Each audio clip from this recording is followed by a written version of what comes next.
Yes yes yes. So good evening good evening good evening. मैं सुमित शर्मा एक बार फिर से आपका स्वागत करता हूं आपके अपने चैनल बैच में, जहां पर आज आपके पास लेक्चर नंबर 4 फॉर बायोटेक्नोलॉजी। एक मिनट यार, इसको मैं बंद कर देता हूँ, है ना, ताकि ये जो माइक है एक ही जगह पे रहे, एक ही पोजीशन पे रहे। सिर्फ ये वाला हम बंद कर लेते हैं बटन, बाकी देखो ऐसे ठीक है। अब नहीं भी है तो भी क्या कर सकते हैं। तो जैक और शिनचैन और बंटी हमारे सामने एक बार फिर से उपस्थित हो चुके हैं। आप विराजमान हो जाइए और अब हम स्टार्ट करते हैं आज का टॉपिक। चैप्टर नंबर है हमारे पास 6, बायोटेक्नोलॉजी प्रिंसिपल्स एंड प्रोसेसेस। तो इस हफ्ते ही ये चैप्टर कंप्लीट हो जाएगा, है ना। मैक्स टू मैक्स कल का लेक्चर लगेगा, फिर सैटरडे को हम कर लेंगे इसके previous year questions. Max to max की बात कर रहे हैं, मिनिमम तो आज भी हो सकता है, कल भी हो सकता है ना। अब देखना, पिछले लेक्चर में हमने कहाँ तक कर लिया था। मेरे ख्याल से हमने ये चीज पढ़ ली थी कि पीबीआर 322 का स्ट्रक्चर कैसा होता है। तो उसमें जो मेन चीजें थी वो क्या थी कि हम वेक्टर पढ़ रहे थे, है ना। ये देखो कितना, इतना परफेक्ट सर्कल किसी ने बनाया क्या आज तक? शक्ल देखिए अपनी, सर्कल वाली बनाओगे तुम, बड़े परफेक्ट सर्कल बनाओगे हैं। ये देखो, अब ध्यान से देखना, यहाँ पे थी साइड्स कुछ, है ना। तो मैं पहले सिर्फ क्या बना रहा हूँ, सिलेक्टेबल मार्कर्स बना रहा हूँ, बाकी तुम खुद देखना, है ना। ये दो थे सिलेक्टेबल मार्कर्स, ये था ampicillin resistant gene, right, ampicillin resistant gene. And ये था आपके पास टेट्रासाइक्लिन रेजिस्टेंट जीन, और ये है आपके पास पीबीआर 322, पीबीआर 322 जो कि ई कोलाई का क्लोनिंग वेक्टर है। तो वेक्टर को ही हम कवर कर रहे थे, और उसमें मुझे आपको सिलेक्टेबल मार्कर के बारे में एक चीज आज एक्सप्लेन करनी है, क्या कि ये ट्रांसफॉर्मेंट्स और नॉन ट्रांसफॉर्मेंट्स में हमें डिफरेंस करना बताता है कि हम कैसे डिफरेंस कर सकते हैं। अब मेरी बात को ध्यान से सुनना है और समझना है। देखना, यहां पे थी सेल 1 की, है ना, बाम H1, PVU1, PST1, है ना, PVU1। ज्यादा नहीं, मुझे सिर्फ इनसे मतलब है। अब वो वहां पे इको R1 जो भी है वो आप खुद कर लेंगे, है ना। तो देखना ध्यान से, अगर मैंने, बिकॉज अब मुझे अगर जीरो ऑफ इंटरेस्ट डालनी है तो कहां पे डालूंगा मैं? इन दोनों जगह पे डल सकती है क्या? अब अगर मैंने कहा कि जो रिस्ट्रिक्शन एंजाइम यूज हुआ वो है सेल 1, है ना। अब मैं क्या बता रहा हूं आपको, transformants and non transformants. Hello Jack, क्या तुम्हें सब समझ आ रहा है? हाँ बोलो भाई। ओए, तू मुझे समझाएगा, मुझे सब आता है। अरे बदतमीज, आज टेस्ट में पता चल जाएगा। आज तुम सबका टेस्ट है, राइट। टेस्ट मतलब मैं एक आपको लिख के क्वेश्चंस दूंगा, है ना। आपको करने होंगे कर लेना, मुझे सेंड करने होंगे कर देना, जिसने नहीं करना होता नहीं करेगा, है ना। तो ट्रांसफॉर्मेंट्स एंड नॉन ट्रांसफॉर्मेंट्स है। देखना इसमें क्या है ट्रांसफॉर्मेंट्स एंड नॉन ट्रांसफॉर्मेंट्स में। मतलब अगर मान लीजिए एक ऐसा था कि ये तो जनरल है ना, नॉर्मल। अगर मुझे इससे आरडीएनए बनाना है तो मैं कहीं ना कहीं इंसर्ट करूंगा एक फॉरेन डीएनए, राइट। तो मैंने मान लिया कि बाम H1 जो है वो वाला रिस्ट्रिक्शन एंजाइम मैंने यूज किया, तो कट कहां लगेगा? ये लग गया आपके पास कट, है ना। अब आपके पास टेट्रासाइक्लिन रेजिस्टेंट जीन जो है वो डैमेज हो गई। तो इफ टीटीआर डैमेज्ड, मतलब जो टेट्रासाइक्लिन को रेजिस्टेंस कर रहा था, मतलब टेट्रासाइक्लिन एक एंटीबायोटिक है जिसके खिलाफ इस पीबीआर 322 को रेजिस्टेंट कौन देता था, रेजिस्टेंस कौन बनाता था, कौन इसको तगड़ा बनाता था उसके खिलाफ, उसके खिलाफ एक्शन लेने के लिए, ये टेट्रासाइक्लिन रेजिस्टेंट जीन। पर अब हमने यही डैमेज कर दी इंसर्ट करके, है ना। तो अब क्या होगा, अब ये टेट्रासाइक्लिन से रेजिस्टेंट नहीं है। तो अब जो मैंने जिनके अंदर भी डाला है ये रेस्ट्रिक्शन एंडोन्यूक्लियस, उनकी मैंने कॉलोनीज बना ली, है ना। अब या तो हो सकता है कि ये इंसर्ट करवा ले, या तो हो सकता है कि ये इंसर्ट ना करवाए, राइट। तो वही हो सकता है, ये एक कॉलोनी मैंने ले ली जिन्होंने इंसर्ट करवा लिया, और ये जिन्होंने इंसर्ट नहीं करवाया, ठीक है ना। ये वो है जिन्होंने नो इंसर्शन, अगर इंसर्ट ही नहीं करवाया इन्होंने फॉरेन डीएनए, तो मतलब टेट्रासाइक्लिन वाला अभी भी सही सलामत है। और इनमें इंसर्शन हो गया, इंसर्शन हो गया है, बधाई हो, टेट्रासाइक्लिन रेजिस्टेंट जीन हट गई है। इनमें इंसर्शन हो गया, इनमें इंसर्शन नहीं हुआ। तो अब अगर मैं बात कर रहा हूं कि मैंने क्या किया, ऐसे दो ना कल्चर ले लिए, दो कल्चर मीडियम ले लिए। कल्चर मीडियम मतलब जिसके अंदर कुछ कोई ना कोई चीज है ना। इसमें मैंने क्या डाला, एम्पिसिलिन, एम्पिसिलिन एंटीबायोटिक। इसमें क्या डाला, टेट्रासाइक्लिन डाला, है ना। अब देखो जिसमें इंसर्शन हो गया और जिसमें इंसर्शन नहीं हुआ, जिनमें इंसर्शन नहीं हुआ उनमें तो दोनों होंगे, एम्पिसिलिन भी होगा, टेट्रासाइक्लिन का रेजिस्टेंस भी होगा। तो ये तो अगर ये हम कर रहे हैं तो ये तो दोनों में ही लिविंग रहेगा, दोनों में वैसा ही रहेगा ना। तो ये live in both A and B. अगर हम इसको ए कल्चर में डाल रहे हैं जिसमें एम्पिसिलिन है, अब देखो हमने एम्पिसिलिन रेजिस्टेंट जीन को तो कुछ नहीं किया। एम्पिसिलिन रेजिस्टेंट जीन क्या करती है, एम्पिसिलिन के खिलाफ इसको मजबूत बनाती है, मतलब जिंदा रहेगा एम्पिसिलिन में, है ना। तो एम्पिसिलिन में जिंदा रह रहा है। सिमिलरली क्योंकि इन्होंने इंसर्ट ही नहीं करवाया, मतलब इनके यहाँ पे कट लगा ही नहीं, कट लगा नहीं तो टेट्रासाइक्लिन रेजिस्टेंट जीन वैसी की वैसी है, और इसीलिए ये टेट्रासाइक्लिन के खिलाफ भी रेजिस्टेंस है ना, और उससे भी इनको कोई फर्क नहीं पड़ रहा। तो दोनों केस में ये जिंदा रह रहे हैं। इकोलाई की बात कर रहे हैं, है ना, इकोलाई की बात, ये क्या है, इकोलाई हैं सारे। अब जिसमें इंसर्शन हो गया, इंसर्शन हो गया तो टेट्रासाइक्लिन वाले में क्या वो जी पाएगा, नहीं, वो बी मीडियम में नहीं लिविंग कर पाएगा, है ना। तो ये can not survive in B medium, है ना। ए में तो जिंदा रहेगा बिकॉज ए तो एम्पिसिलिन है, एम्पिसिलिन रेजिस्टेंट जीन तो अभी भी है, बस टेट्रासाइक्लिन वाली हट गई। टेट्रासाइक्लिन रेजिस्टेंट जीन अगर हट गई तो दैट मीन अब सर्वाइव नहीं कर पाएगा। तो इससे आपको क्या पता चला कि आप इनकी मदद से रिकॉम्बिनेंट्स मतलब जिन्होंने इंसर्ट करवा लिया, रिकॉम्बिनेंट्स को नॉन रिकॉम्बिनेंट से सेपरेट कर सकते हैं। Recombinants die in tetracycline whereas non recombinants live in both mediums, दोनों ही मीडियम्स में जिंदा रहेंगे। बट अब इसमें ना थोड़ी दिक्कत आ गई। क्या दिक्कत आ गई कि हमें ना ये कॉलोनीज उठा के पहले इसमें डालो, एम्पिसिलिन में डालो, फिर एम्पिसिलिन वाली में से ही निकाल के आगे डाल दो कि ये एम्पिसिलिन में भी जिंदा रही, उसमें भी जिंदा रही, है ना। जैसे ये है living in both A and B, ये कैसे पता चला कि सेम ही कॉलोनी दोनों में लिविंग रहेगी। पहले हम एम्पिसिलिन में डालेंगे, फिर हम टेट्रासाइक्लिन में डालेंगे, तो 2 बार चेंज करना पड़ रहा है ना। तो इसे चेंजिंग में ना बड़ा प्रोसीजर लंबा हो जाता था, तो इसलिए हमने ना इसको थोड़ा सा अब इतना हम यूज नहीं करते, किसी और चीज को यूज करते हैं, वो मैं आपको आगे बताऊंगा, है ना। तो बस इसको नोट करो पहले।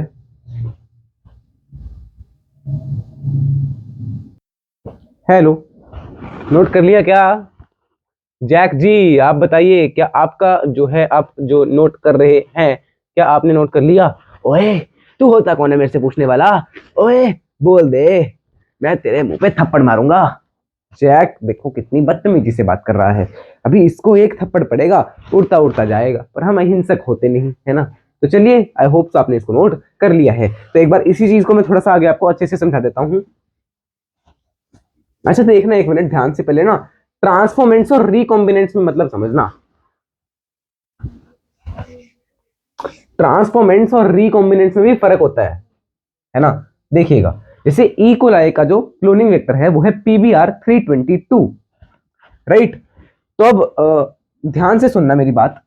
जैसे ये PBR322 है, मान लो इसमें मैंने यहाँ पे इंसर्ट कर दी जीन, तो ये बना रिकॉम्बिनेंट। और अगर मैंने इसको डाला है इकोलाई के अंदर, बिकॉज ये इकोलाई का क्लोनिंग वेक्टर है, इसको अगर मैंने डाला है इकोलाई के अंदर, तो वो इकोलाई कैसा होगा? रिकॉम्बिनेंट इकोलाई होगा, या कहीं तो ट्रांसफॉर्मेंट होगा। ये ट्रांसफॉर्मेंट हो जाएगा, ये ट्रांसफॉर्मेंट है ना। और अगर क्योंकि यहाँ पे लगा है तो ट्रांसफॉर्मेंट कैसा होगा? टेट्रासाइक्लिन वाली साइड पे लगा है, तो टेट्रासाइक्लिन के लिए रेजिस्टेंट नहीं होगा, सिर्फ एम्पिसिलिन में ग्रो करेगा, टेट्रासाइक्लिन में ग्रो ही नहीं कर पाएगा। सिमिलरली अगर मान लो वो PBR322 था, उसने जीन ली नहीं, है ना, और वही हमने डाल दिया किसी इकोलाई के अंदर, तो सिंपली ये रिकॉम्बिनेंट है क्या? नहीं, ये नॉन रिकॉम्बिनेंट है। बट अब क्योंकि ये इसके अंदर जा रहा है, तो ये कैसा होगा? Non transformant but recombinant. I hope I believe आपको ये चीजें समझ आ रही हैं। इसको नोट कर लो, फिर हम चलते हैं एक और मेथड जो मुझे आपको बताना है ना, उसकी तरफ, जैसे PUC 8 में यूज होता है। ये एग्जांपल आपको याद रखना है। तो मेरे ख्याल से आपको ये चीज क्लियर है कि जिस एंटीबायोटिक रेजिस्टेंट जीन पे कट लग रहा है, वो चीज उसके लिए रेजिस्टेंट नहीं रहेगी। अब देखना, here comma this method is very cumbersome, मतलब टाइम कंज्यूमिंग है ना, as multiple transfers using different cultures is done.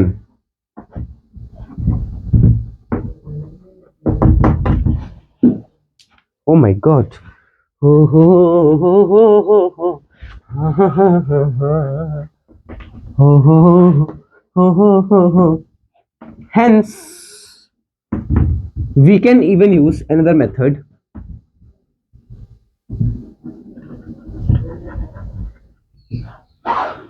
which is as follows. Which is as follows. कैसा है वो हम आगे देखते हैं, पहले इसको नोट कर लो यार, है ना भाई। देखना एक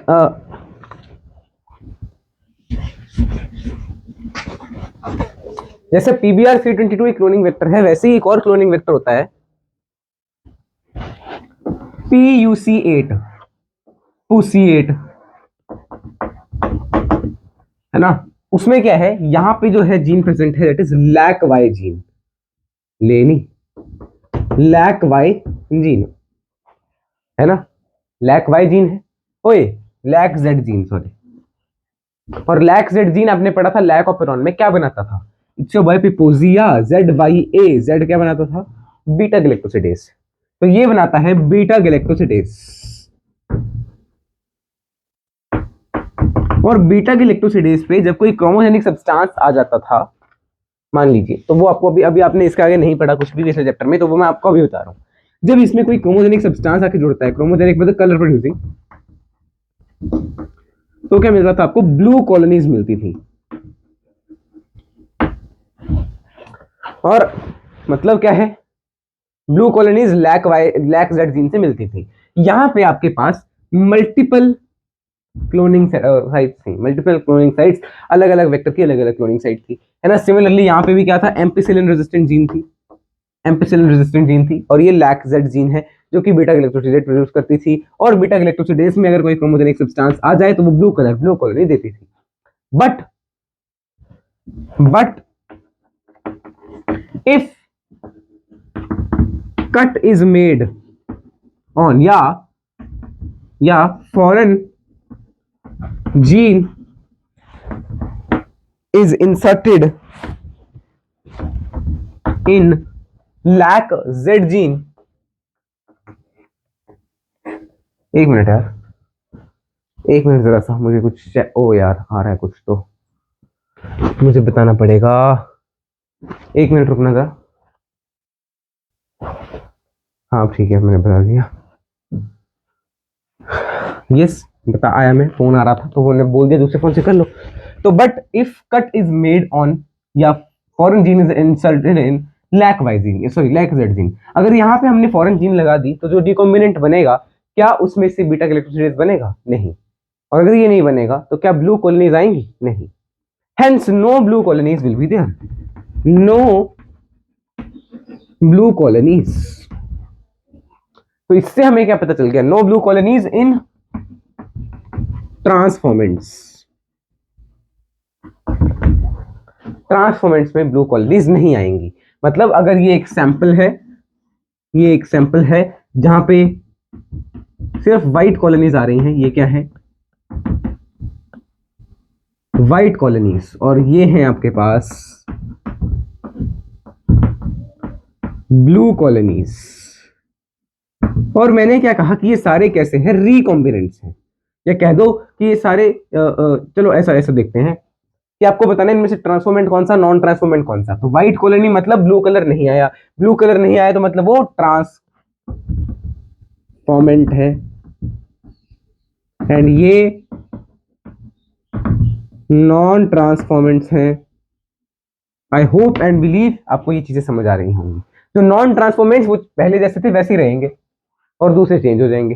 तो जो बीटा गैलेक्टोसिडेज है ये प्रोड्यूस करता है लैक वाई जेड जीन, जो कि PUC8 एक वेक्टर है उसके अंदर प्रेजेंट होती है। अब इसमें देखो आपको बार बार मीडियम चेंज करने की आवश्यकता ही नहीं है ना, अगर ये जीन में इंसर्ट हुआ तो पता चल जाएगा डायरेक्ट कलर से, क्रोमोजेनिक सब्सटेंसेस से, कॉलोनी से पता चल जाएगा कैसी कॉलोनी बन रही है है ना। आई होप एंड बिलीव आपने इसको नोट कर लिया। क्या तुमने नोट कर लिया बंटी? मैंने तो नोट कर लिया, मैंने तो नोट कर लिया, हाँ मैंने तो कर लिया, मैं तो बहुत तेज से नोट करता हूँ। अच्छा ठीक है बंटी, तो इतनी बार बोलने की क्या जरूरत थी, ऐसे ही बोल दिया मैंने तो। नोट कर लो फिर बाकी तुम भी यार, है ना। अच्छा एक मिनट, यहाँ पे मैं नाम भी बता ही देता हूँ, है ना, क्योंकि हमने ये क्या कवर कर लिया, इंसर्शनल इनएक्टिवेशन, वो वाला पार्ट भी हमने कवर खत्म कर लिया। बिकॉज जब हमने जीन इंसर्ट करे, इंटरेस्ट जीन, तो लैक्टोजेड जीन डैमेज हो गई, बीटा गैलेक्टोसिडेज नहीं बना, तो इंसर्ट करने से इनएक्टिव हो गई बीटा गैलेक्टोसिडेज, है ना, ये लैक्टोजेड जीन। तो इसको नोट करो, मैं इसकी एक बार फोटो क्लिक कर लेता हूँ। यस, अब इसके बाद बचा है कि वेक्टर्स कौन कौन से यूज करते हो आप, है ना, प्लांट्स, एनिमल्स और बैक्टीरिया के लिए। क्योंकि अब आपने सारी वेक्टर्स की प्रॉपर्टीज पढ़ ली, सिलेक्टेबल मार्कर्स होने चाहिए, सिलेक्टेबल मार्कर्स का काम भी आपने आज पढ़ लिया, क्लोनिंग साइट्स होनी चाहिए, रिस्ट्रिक्शन साइट्स होनी चाहिए, सब कुछ आपने पढ़ लिया, राइट। अब आपको क्या पढ़ना है, कॉमन वेक्टर्स यूज्ड। सबसे पहला है प्लांट्स। देखो प्लांट्स में क्या है ना, एक ऐसा, एक आपने देखा, एक वेक्टर देखा था जो कि क्या करता था, ट्यूमर इंड्यूसिंग, है ना,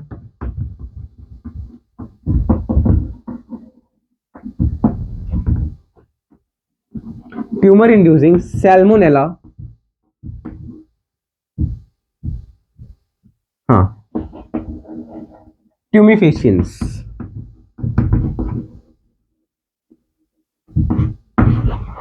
ये क्या करते थे प्लांट में, एक्चुअली डाइकॉट्स में, in dicots induced tumour in their cell, या ऐसा कह लो converted their cells into tumour sales,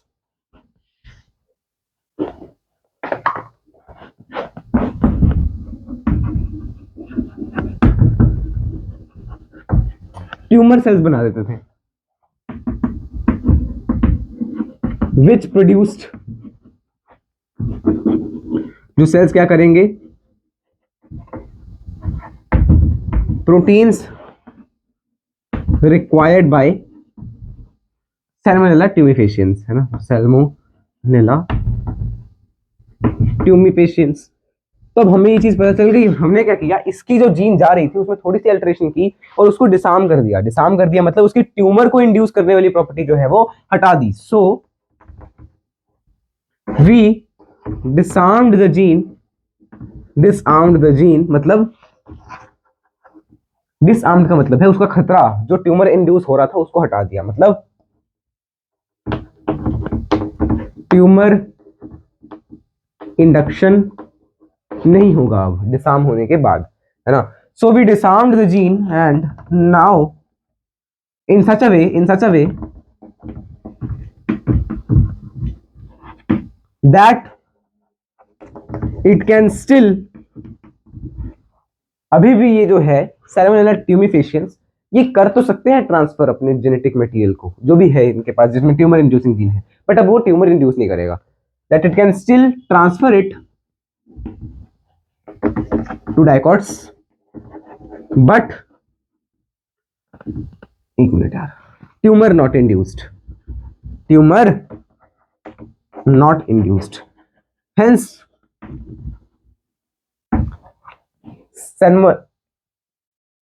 ओए क्या लिख दिया मैंने, ये एग्रोबैक्टीरियम आना था यार, क्या लिख दिया, सैल्मोनेला टाइफी, पता नहीं कहां पहुंच गया मैं।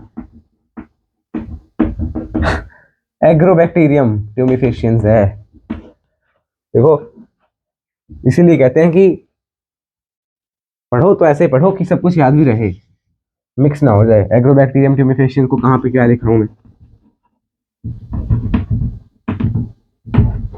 ठीक है ना। Hence we can use it now as a vector for plants। Plants के लिए हम इसको फिर अच्छे से यूज कर पाएंगे अब, right. I hope and believe कि आपको ये चीजें समझ आ गई होंगी। हमने क्या किया, ट्यूमर इंड्यूसिंग एक जीन होती है, एक सैल्मोनेला, सैल्मोनेला फिर से वो ही नहीं कर रहा है, एग्रोबैक्टीरियम ट्यूमिफेशियंस में, जो जो कि क्या करती थी, डाइकॉट्स में ट्यूमर इंड्यूस कर देती, ट्यूमर सेल्स बना देती थी, जो कि डाइकॉट्स की मशीनरी को यूज करेंगे, बट प्रोटीन्स कौन से बनाएंगे, जो इसको चाहिए, और ये यूज कर लेगा, है ना। तो अब ये हमने नोटिस कर लिया, हमने क्या किया, इसके ट्यूमर इंड्यूसिंग जीन को डिसआर्म कर दिया। अब वो ट्यूमर नहीं कॉज कर सकती, बट ट्रांसफर तो हो ही सकती है ना, तो बस ये ट्रांसफर स्टिल कर सकता है, तो इसीलिए हमने इसको क्या बोल दिया, वेक्टर बोल दिया। Agrobacterium tumefaciens is a vector used by the humans for the modification in plants. तो जीएमओ अगर हमें बनाना है प्लांट का, तो हम ये यूज कर सकते हैं। एक मिनट फोटो क्लिक करने दो। यस, सेकंड कम्स एनिमल्स या ह्यूमंस कह लो, है ना। उसमें हम रेट्रोवायरस यूज करते हैं, रेट्रोवायरस यूज करते हैं।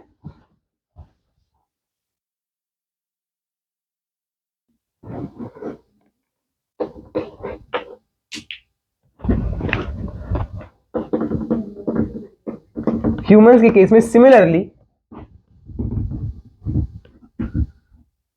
We use disarmed retrovirus.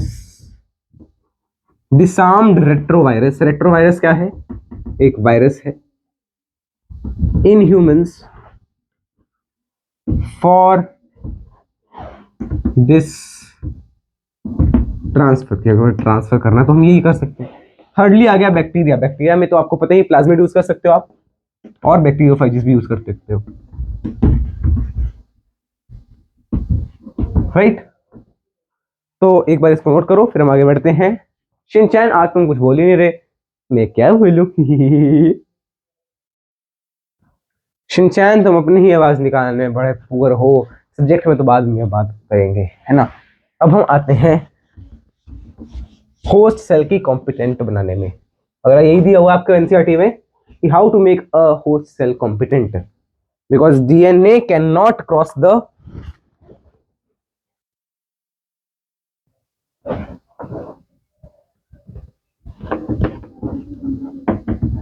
how to make host cell competent। Host cell को कॉम्पिटेंट कैसे बनाया जाए? कॉम्पिटेंट का मतलब ऐसा कि वो डीएनए को, अपनी बॉडी के अंदर आरडीएनए को ले ले और ट्रांसफॉर्मेंट में चेंज हो जाए, है ना। तो क्यों बनाना है, पहले तो वो लिख लो। DNA is hydrophilic, hence cannot cross the lipid bilayer।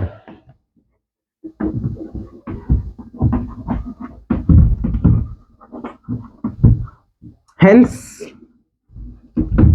to make it cross it, to make the DNA cross it, comma, we use several techniques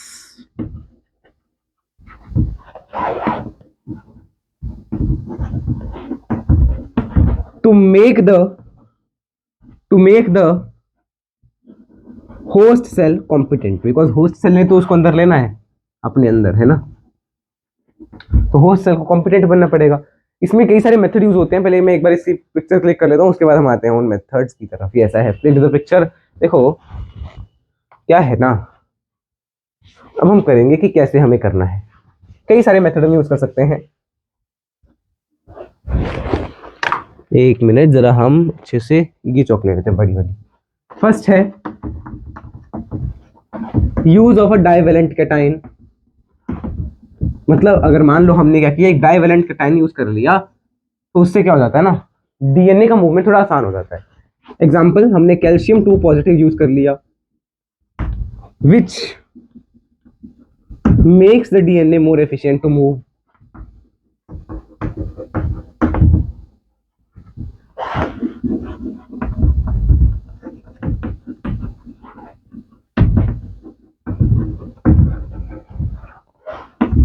host cell के अंदर जा सके। आई होप एंड बिलीव आपको यहां तक सब चीजें क्लियर हो रही हैं। जैक, क्या तुम्हें समझ आ रहा है?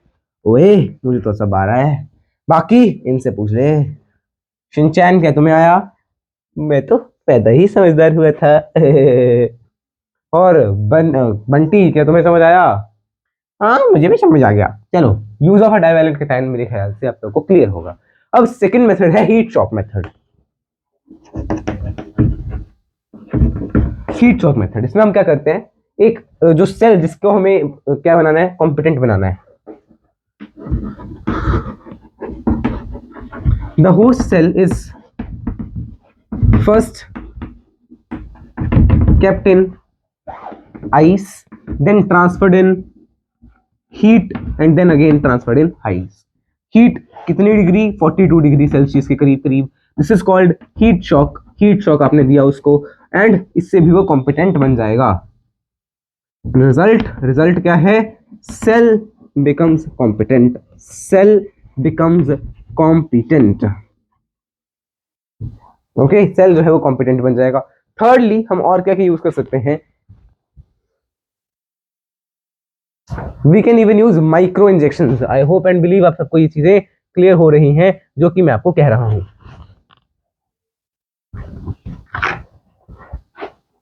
माइक्रो इंजेक्शन भी यूज कर सकते हो आप, मतलब जिसमें हम डायरेक्टली डीएनए को एक उसके अंदर इंजेक्शन के अंदर भर के डायरेक्ट उसके अंदर डाल देते हैं, न्यूक्लियस के अंदर.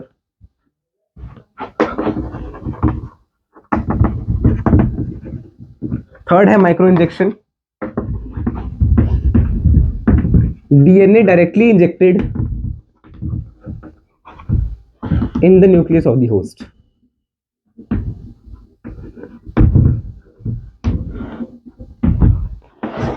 फोर्थ है बायोलिस्टिक्स या gene gun.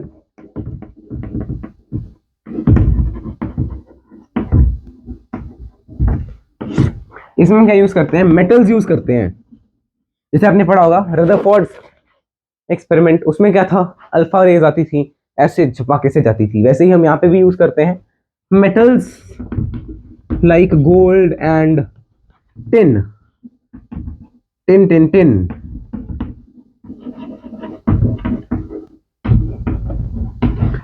Metals like gold and tin coated with DNA. ये इंपॉर्टेंट है कि किसको कोट कर रहे हो. हम गोल्ड और टिन को डीएनए के साथ कोट कर रहे हैं. ऐसा नहीं डीएनए के ऊपर गोल्ड टिन लगाया, नहीं, गोल्ड टिन के ऊपर डीएनए लगाया है. Coated with DNA are bombarded on the host cell. और बम्बार्डेडमेंट के बाद वो थोड़े से ऑफ कोर्स कोई ना कोई तो वो रख ही लेगा ना, है ना. तो लाइक इससे भी वो कॉम्पिटेंट बन सकता है. तो ये कर लिया हमने, कॉम्पिटेंट भी बना लिया एक सेल को. ठीक है. अब विद दिस आपका ये जो है सारा टॉपिक जिसमें आपका मशीनरी वगैरह आता है वो हमने कवर कर लिया. नेक्स्ट टॉपिक जो आता है दैट इज कि हम इस मशीनरी तो हमने समझ ली, अब हम इसको यूज कैसे करेंगे एंड मेजर जो मेन प्रोसेस है वो कैसे हम स्टार्ट करेंगे उसको नोट कर लेते. पहले इसको नोट करो, फिर हम उसकी तरफ चलते हैं. मेरा चैप्टर इज लगभग अबाउट टू कंप्लीट. नोट कर लीजिए, फिर हम चलते हैं आगे. हेलो हेलो हेलो, बढ़िया है. अब हम आते हैं स्टेप्स ऑफ बायोटेक्नोलॉजी. आपने सारी की सारी टेक्निक्स पढ़ ली हैं, अब आपको सिर्फ प्रोसेसेस पे जाना है. सिर्फ एक चीज बची है, पीसीआर, जो कि आपको मेजर चीज है, और डाउनस्ट्रीम प्रोसेसिंग जो कि मेजर है. तो इसको लगभग आपके कल के लेक्चर में कवर करेंगे हम इसको. तो है पीसीआर देख लेंगे, अगर होगा तो होगा, नहीं तो कोई बात नहीं.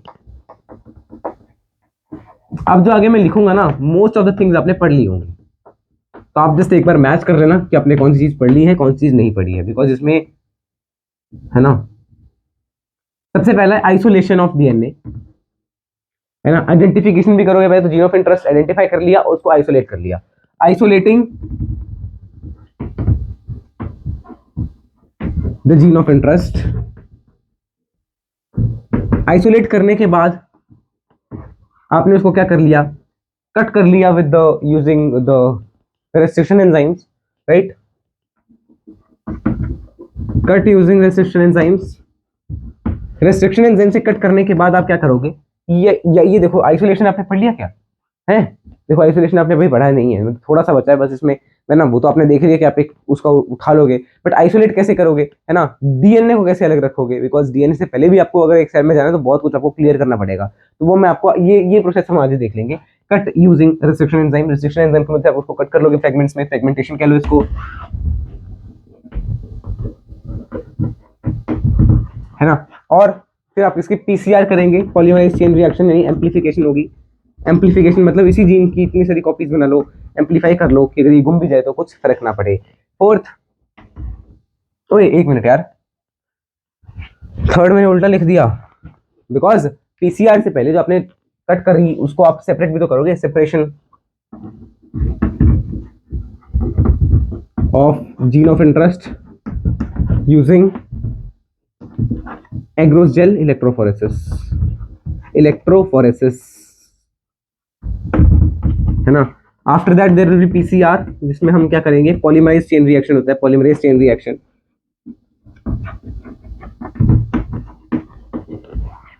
ठीक है, ये भी आपको पढ़ना है। बाकी ये जेल इलेक्ट्रोफोरेसिस आप पढ़ चुके हो, है ना। कट यूजिंग रेजिस्ट्रेशन एंजाइम पढ़ चुके हो, है ना। Isolation of the gene of interest, ये आपको थोड़ा सा इसमें बताना है, बाकी तो आप पढ़ चुके हो।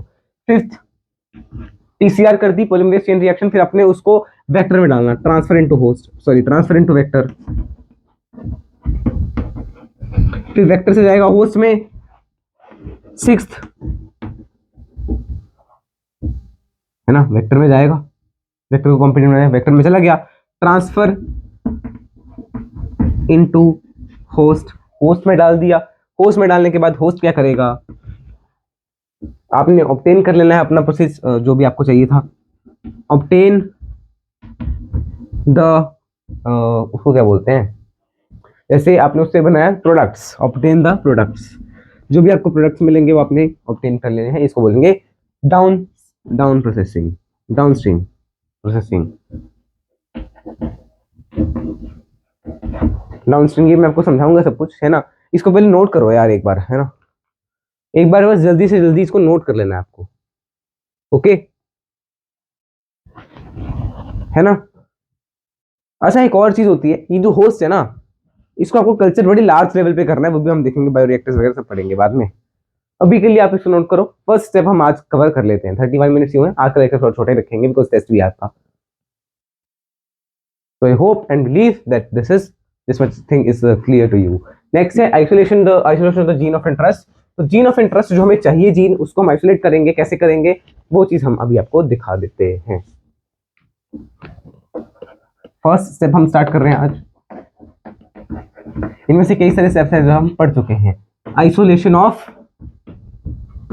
Gene of interest, that is GOI, गोई, जीन ऑफ इंटरेस्ट। तो इसमें क्या है, जीन ऑफ इंटरेस्ट को अगर आपको आइसोलेट करना है, सबसे पहले जिस सेल से आपको आइसोलेट करना है, वी सेंट्रीफ्यूज द सेल, या तो आप सेंट्रीफ्यूज कर देते हो या तो आप उसको मोटार पेसल में वो कर देते हो। Centrifuge the cell and use several enzymes to break it, use several enzymes to break its cell wall, ताकि वो अपनी सेल वॉल को, उसकी सेल वॉल जो है टूट जाए, राइट। अगर मैं बात कर रहा हूँ प्लांट्स में, तो प्लांट्स में यूज करते हैं सेलुलेस, बिकॉज सेलुलोज से बनी होती है, तो सेलुलेस यूज कर लेते हैं। बैक्टीरिया है या फंगाई है, तो उनमें अलग अलग चीजें यूज होती हैं। बैक्टीरिया में lysozymes, and for fungi there is chitinase. एक मिनट यार, जरा सा मुझे इसको पॉज करना पड़ेगा, एक मिनट यार लिटरली सॉरी। तो क्या हुआ, पॉज की तो ये हिल गया पूरा, फिर मैंने कहा आप कट करके दोबारा ही करते हैं, है ना। तो वहीं से कंटिन्यू कर रहे हैं। फिर हमने ये चीज यूज कर ली, है ना, ये सब यूज कर लिया हमने। Chitinase for fungus, because fungus की बॉल किससे बनी, काइटिन से बनी होती है। Lysozyme for bacteria and cellulase for plants. और इसके अलावा भी और सारे कई सारे मॉलिक्यूल्स होंगे, जैसे आरएनए होगा, तो आरएनए को रिमूव करने के लिए आरएनएज हो गया, ठीक है ना। प्रोटीन्स होंगे, प्रोटीन्स को हटाने के लिए प्रोटीएजेस हो गए। If I talk about lipids, है ना, तो इनके लिए भी अलग अलग एंजाइम्स हैं। तो यही चीज है कि आरएनए, न्यूक्लियेजेस हो गए, लिपिड्स के लिए हो गए, प्रोटीन्स के लिए, हम हर चीज को हटा सकते हैं ऐसे ही, है ना। और हमें ये करना भी होता है, बिकॉज अगर हमने हर चीज हटा दी तो आपको डीएनए का रास्ता मिल जाएगा, और एक बार डीएनए का रास्ता मिल गया तो आप कैसे करोगे, देन आपने किया भी होगा अपने स्कूल में अगर आप जाते हैं, then we use chilled ethanol to extract the DNA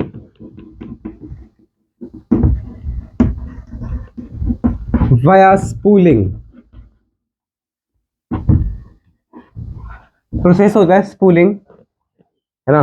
क्या होता है कि जैसे मान लीजिए जैसे स्कूल में तो आपके पास अब इतना कुछ आप करते नहीं हो, काइटेनियस वगैरह ये सब, तो वहाँ पे क्या होता है, सेल वॉल को तोड़ने के लिए वो यूज करते हैं मोटार पेसल। मोटार पेसल से कूट लेते हैं, जैसे मटर के दाने उनको आपने डाला, कूट लिया, है ना। अब उस पेस्ट को निकाल लिया, पेस्ट में सारे आपने ये सब डाल दिए, आरएनए प्रोटीजेस वगैरह, है ना, ताकि बाकी सब चीजें हट जाएं। अब जब आपने उसमें ड्राई चिल्ड इथेनॉल डाला, चिल्ड इथेनॉल डालने से वो डीएनए ऊपर ऐसा ना, ऊपर फ्रेगमेंट्स आने स्टार्ट हो जाते हैं। आप एक रॉड लेते हैं, उससे उस डीएनए को आइसोलेट कर लेते हैं, दैट्स कॉल्ड स्पूलिंग, है ना। So with this the first step is completed, isolation of gene of interest या DNA, right. So let's move ahead.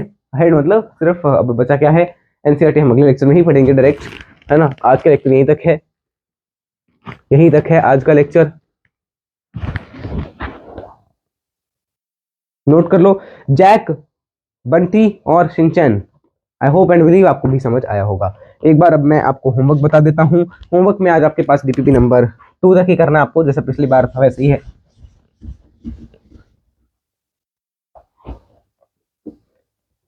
Homework है डीपीपी 1 to 2 और आपको करना है रिवाइज और आपको बनाने हैं क्लास के notes. That's it for today's lecture. चलिए तो फिर थोड़े से कमेंट्स आपके रीड कर लेते हैं, फिर हम चलते हैं आज के लेक्चर को समाप्त करते हैं। राइट, एक मिनट बस लगेगा मेरे को। Yes, here it is. अच्छा, अचानक ही सब्सक्राइबर्स देखो कितने जल्दी बढ़ गए, कुछ पता नहीं तुम्हारा। सानिया जी लिख रही हैं, भैया एवोल्यूशन करा दो प्लीज। करवा देंगे, एवोल्यूशन बायोटेक्नोलॉजी के बाद स्टार्ट कर लेंगे।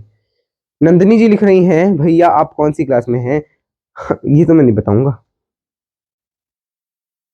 और पटियाले वाले कह रहे हैं आप 12th में पढ़ते हो, अगर बता दिया आपके 50 सब्सक्राइबर्स बढ़ा दूंगा। कोई जरूरत नहीं है, जितने हैं उतने भी काफी हैं, उनको वो तो पढ़ रहे हैं। नेक्स्ट, सूर्यांश गर्ग, कोचिंग के टेस्ट में 18 में से 13 क्वेश्चन सीधे आपके मटेरियल से आए, नाम ले लो मेरा। Thanks a lot. अगर आप मेरी तारीफ कर रहे हैं तो आपके बहुत मतलब आपको बधाई हो कि आपका पेपर अच्छा ही गया होगा। फिर अगर 13 क्वेश्चन आपको आते थे 18 में से, है ना। सूर्यांश गर्ग, नाम आपका ले लिया है हमने। Study blogs by Kritika, really helpful lecture bro. Then Biotrinity, ये तो हमने पढ़ लिए थे। अच्छा, कुछ और कमेंट्स भी थे जिन पे मैंने रिस्पॉन्ड कर दिया था, तो भी सर मॉलिक्यूलर चैप्टर 6 लिखा है एंड हॉनिटोरियन ने, तो हमने इनको कह दिया था कि वो चैनल पे पहले से ही डल चुका है। नेक्स्ट, अच्छा ये एक और आया है, ये आया है एक और है, इसको थोड़ा सा मैं आपको बताता हूँ ना, इसको थोड़ा देखते हैं। संकल्प भारत 470, या कहें तो जैसे होता है ना वो, एक मिनट जरा सा मैं आपको इसके कमेंट पढ़ाता हूँ, कैसे कमेंट इसने किए हैं, और इसका चैनल भी दिखाऊंगा मैं, है ना, चैनल भी दिखाऊंगा। एक मिनट जरा सा मुझे अपनी वीडियो को ओपन करने दीजिए ताकि मैं इसका कमेंट खोल सकूं। तो देखो, पहले तो मैं आपको एक चीज दिखाता हूँ, एक फैक्ट दिखाता हूँ, ये देखना जरा। यूट्यूब भी इसको क्या कह रहा है कि अरे यार क्या कमेंट किया तूने, है ना। मैं तेरा कमेंट दिखाऊंगा नहीं, भग भग साढ़े, तेरा कमेंट दिखाऊंगा मैं, इतना गंदा नहीं हूं मैं। अब देखो यूट्यूब की भी मैं आपको कारस्तानी दिखाता हूँ, देखना। यूट्यूब खोला है, मेरा लेक्चर चल रहा है, यहाँ देखो कमेंट कितने दिखा रहा है, 3, और यहाँ पे कितने हैं, 1 2 3 4, तो चौथा कमेंट देखना किसका है, ये देखिए, ये संकल्प भारत, बेटा जा पहले सही से लिखना सीख। ठीक है भाई, तुम बताओगे अब। अच्छा, इनका चैनल अगर मैं खोल के देखूँ ना, तो संकल्प भारत 3.0, पता नहीं कहाँ से आ जाते हैं ऐसे लोग जो खुद का चैनल तो मतलब किसी और के नाम से रखते हैं, है ना। ये देखो, ये देखो, ये है इसका चैनल, ये देखो, जिसमें इसने डाला है कौन सा वीटी सर। मैंने एक लेक्चर खोल के भी देखा था, हाँ यार देखूं तो सही क्या है। तो आप देख सकते हो, ऐसे आपको कई लोग मिलेंगे। You will find a lot of people like this, many people like this, जो कि खुद तो कुछ कर नहीं सकते, खुद तो दूसरों के चैनल का नाम रख लेंगे, संकल्प भारत 3.0। हाँ यार, हम तो संकल्प भारत 3.0 है, उनका चैनल चल रहा है अभी, तो उनका नाम रख लेते हैं, क्या पता हमारा भी चैनल चल पड़े। और इसको इसी करने से 171 सब्सक्राइबर मिल गए, बोलो 171।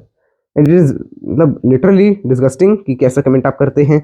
एक और कमेंट देखते हैं इनका, उस पर तो उन्होंने गाली लिखी हुई सीधी, बकलोल सी लिख के आया है, मतलब सी का पता ही आपको, आता तो कुछ नहीं है, जाके पहले पढ़ ले खुद। ओके यार, ठीक है यार, ओके। अब इन्होंने मेरे को कह दिया कि हम पढ़ लेते हैं, तो चलो जैक, बंटी और शिनचैन तुम्हारी छुट्टी हुई, अब हम पढ़ लेते हैं, है ना। अब हम पढ़ाएंगे नहीं, अब हम पढ़ाएंगे नहीं, अब हम पढ़ाएंगे नहीं, अब हम सीधा पढ़ने जाएंगे। चलिए अब हम पढ़ने जाते हैं, मिलते हैं अगले लेक्चर में, तब तक के लिए जय श्री कृष्ण, राम राम, सीताराम, श्रीमन नारायण, राम राम, हम चले पढ़ने।